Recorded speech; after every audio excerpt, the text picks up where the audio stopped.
चाहे सीबीआई हो, सीआईडी हो और जितने भी आपका ईडी हो, उनका राजनीतिकरण, उनको राजनीतिक हथियार समझ के जो ये कर रही है सरकार, उसके विरोध में, और उसी के अंतर्गत सोनिया गांधी जी को और राहुल गांधी जी को बुलाया। तो उसमें तो मैं यही कहना चाहता हूं कि आज समस्त कांग्रेस के साथी राहुल गांधी जी के साथ मजबूती से खड़े हैं और मजबूती से खड़े रहेंगे सोनिया जी के नेतृत्व में। लेकिन उनके साथ खड़े हैं, लेकिन ये जो कार्य हो रहा है, जिस प्रकार से एजेंसीज का मिसयूज हो रहा है, ये लोकतंत्र के हित में नहीं है। देखिए, लोकतंत्र जब ही चला करता है जब लोकलाज हो, लोकलाज से ही लोकतंत्र चलता है, और लोकलाज नहीं रहेगी तो लोकतंत्र भी नहीं रहेगा। हम यहाँ इकट्ठे हुए हैं, लोकतंत्र को कमजोर नहीं होने देंगे, क्योंकि हमारे बुजुर्गों ने कुर्बानियां करी। स्वयं मेरे दादा और मेरे पिता जेलों में रहे, आजादी की लड़ाई लड़ी, लोकतंत्र के लिए लड़ी, आजादी के लिए लड़ी। तो भाई, हम लोकतंत्र को कमजोर नहीं होंगे।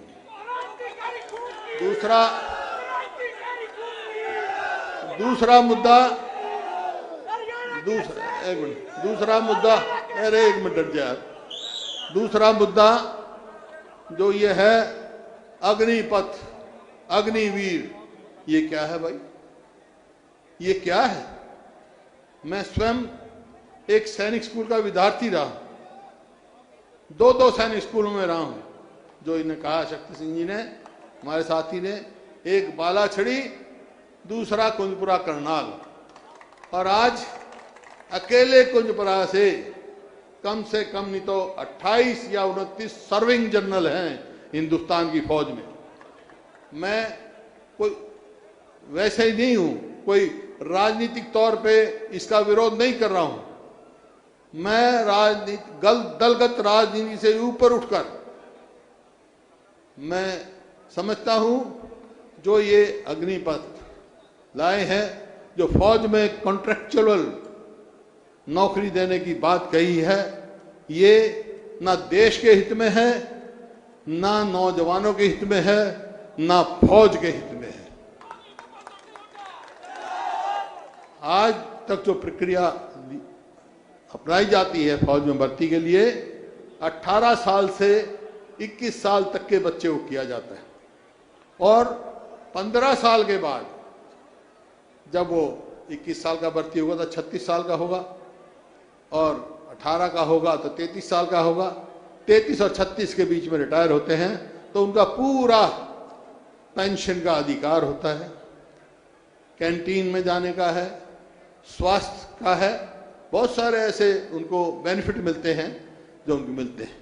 लेकिन जो अब ये लेके आए हैं, इस नीति में किसी का कोई अधिकार ही नहीं है। और 25 साल का ज्यादा 21 साल का भर्ती होगा तो 25 साल का घर आ जाएगा, 17.5 साल का भर्ती होगा तो भाई कितने का आ जाएगा?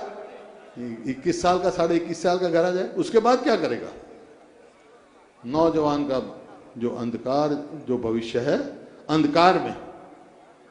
तो ये बात जो है, मैं एक ही बात आपके माध्यम से कहना चाहता हूं कि हम भारतीय सेना को कमजोर नहीं होने देंगे, ये देश के हित में है। आज केवल 4 साल का कॉन्ट्रैक्चुअल नौकरी देकर और फिर ऐसी बात कहें, अरे मैं तो गांव का हूं, गांव से आया हूं, बहुत सारे जितने सामने बैठे मेरे या पीछे बैठे सब गांव से आए हैं। गांव में फौज में जो भर्ती होता है, अपने आप को गर्वित महसूस करता है, मैं देश की कुर्बानी के लिए तैयार हूं, अपने आप में गर्वित होता है। और गांव वाले भी ये कहते हैं कि आ गया भाई फौजी, ये सच बोलेगा, ये देश की बात करेगा, गांव वालों को भी होता है। तो ऐसा जो भावना पैदा होती है, जो फौज में भर्ती होता है, वो देश के लिए जान कुर्बान करने के लिए हर समय तैयार रहता है। 4 साल में नहीं हो सकता, जब उसको पता है 4 साल में से 6 महीने ट्रेनिंग, 6 महीने छुट्टियां और आखिरी 1 साल में क्या होगा, उसको यही चिंता रहेगी कि मैं अगले साल तो चला जाऊंगा, मैं आगे बाहर आके क्या करूंगा। तो ये देश के हित में नहीं है। हमारे हरियाणा के बीजेपी के अध्यक्ष हैं, मैं उनका भाषण पढ़ रहा था। वो कह रहे थे, देखो इजराइल से मुकाबला कर रहे थे, इजराइल में 4 साल है, इजराइल में सबको।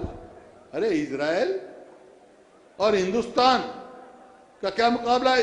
इजराइल में तो बेरोजगारी है ही नहीं, 80 लाख की जनता की देश है, बेरोजगारी है नहीं, तो उनको क्या है? वहां तो कोई फौज में जाना ही नहीं चाहता, गर्भवती तो छोड़ो, फौज में जाना ही नहीं चाहता क्योंकि रोजगार है उसके पास। अरे यहां तो फौज में जाने के लिए गर्वित होते हैं। जहां इतनी बड़ा देश है, इतनी जनसंख्या जिस देश की है, उसमें फौज कमजोर हो, इसको देश के हित में नहीं माना जा सकता। मैं एक ही बात कहना चाहता हूं आपके माध्यम से, आखिर में 2 ही बात कहना चाहता हूं। एक तो लोकतंत्र को लोकलाज से चलाओ, जब ही मजबूत होगा।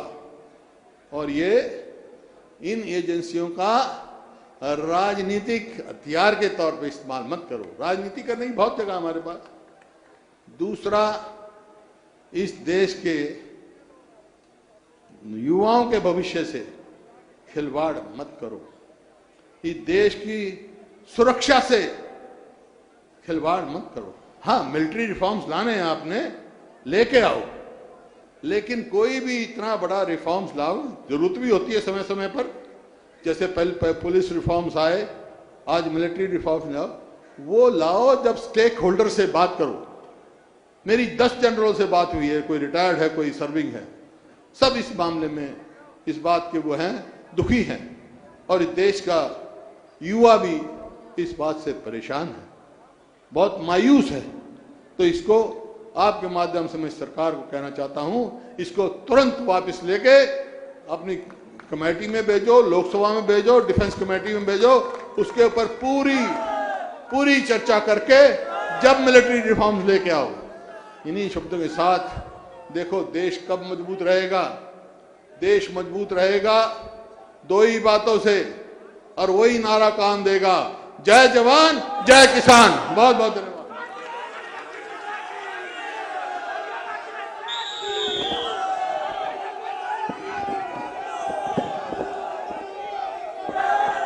शुक्रिया बहुत बहुत भूपेंद्र सिंह हुड्डा साहब।